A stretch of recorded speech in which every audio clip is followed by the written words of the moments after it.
Hey, how you doing everybody? Cat Dead Things here, and typically on this channel we like to talk about builds and PvP and gold farms, a lot of gold farms or silver farms depending on the game. You do this activity in this location X amount of time, doing a thing, and you get lots of money. Yay, everybody's happy.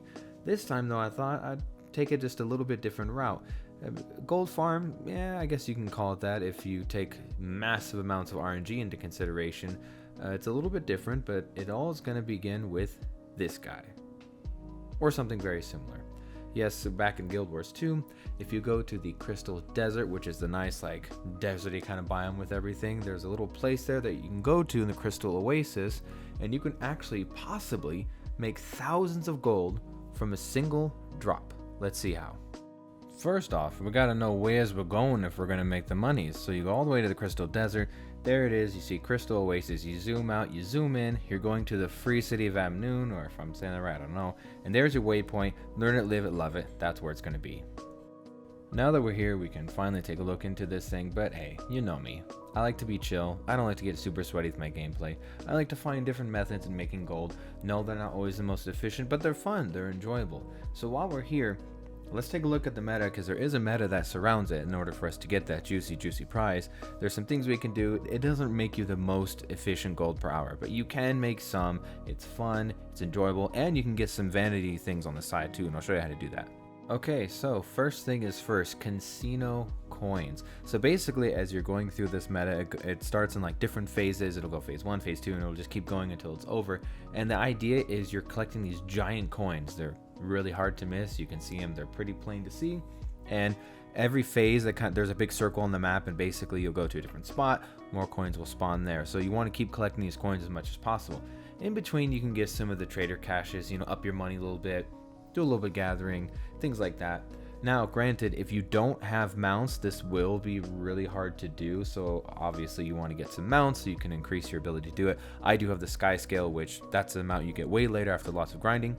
But honestly, if you have like your Raptor, your Springer, even a Skimmer, you should be able to get just enough coins just fine and really not sweat too hard about getting them all the time, because you can do this every day, so there's no worries.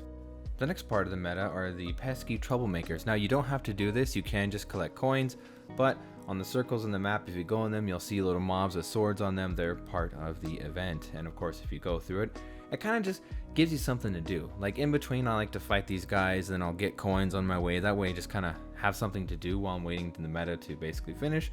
But if you do go through this, a lot of times you do get like this elite mob at the end, and then they'll be guarding a treasure room.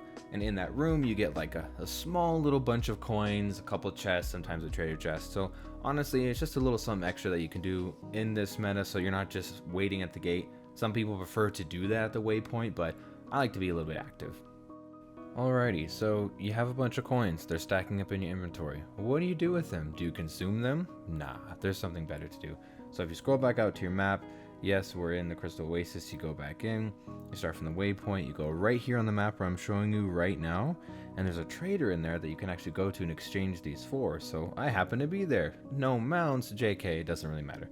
So you go up in there, you waltz your way up to this person, you talk to the NPC, and they'll give you a prompt where you can trade these coins for vanity items. Now, I don't have all of them yet, like I'm still trying to buy all of them. You don't have to buy things if you don't want to, but a lot of people love skins. Trading them for the gear, unidentified gear, not really worth it, but hey, if you want to do it, it's up to you. The choice is yours.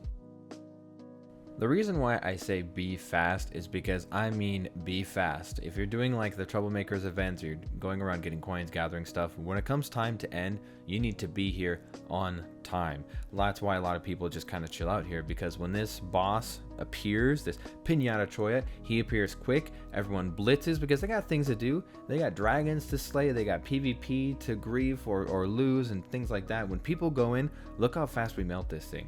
He doesn't really do anything. He just kind of sits like sparkles and flyers and stuff around, but he melts quick. So if you're trying to do the meta, you got to be here to see it done immediately where you've missed it, because I've missed it so many times. But yeah, that's pretty much it. That's the whole meta.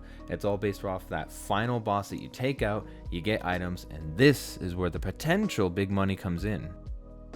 As I said before, it's not really efficient for making a lot of gold doing this. You get some loot, so I'm just showcasing it now. But speaking of gains, if you happen to like this content of the channel, please don't forget to subscribe. Let me know in the comments what you think, if you want to see more or other things you want to see as well. Just just let me know. But so basically, I didn't really get a whole lot of loot because this meta is not really for that per se, getting like drops and gathering and things like that. But here is the grand total, couple gold, nothing fancy, nothing crazy, nothing to write home about. But here I'm going to show you now the real reason why everyone tries to do this thing. So I'm on over here on the Guild Wars 2 official wiki. I'll take a link at this site and I'll put in the description so you can just go right here and see it for yourself. But this is the end of the event. Stop the Troy Pinata before he gets away. So there's a little boss, the Troy Pinata. You take him out, you get some things. Crystal Oasis Hero's Choice chest. You get a slice of rainbow cake. Wow. But here is where the money starts to come in. You come all the way down, rare chance of one of the following: festive confetti infusion. It's infusions. You click on this, you can get some more information on it. It's a really great site, you should check it out.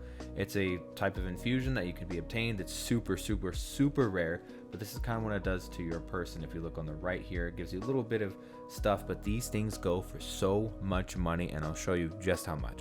All right, here we are. Are you ready? Are you sure you're ready? Let's take a look. Black Line Trading Post, so go to the trading post. We'll just kind of type in confet for confetti, and boom. Look at that, over 6,000 gold. That one, I don't know if that one's gonna sell, but over 6,000 gold.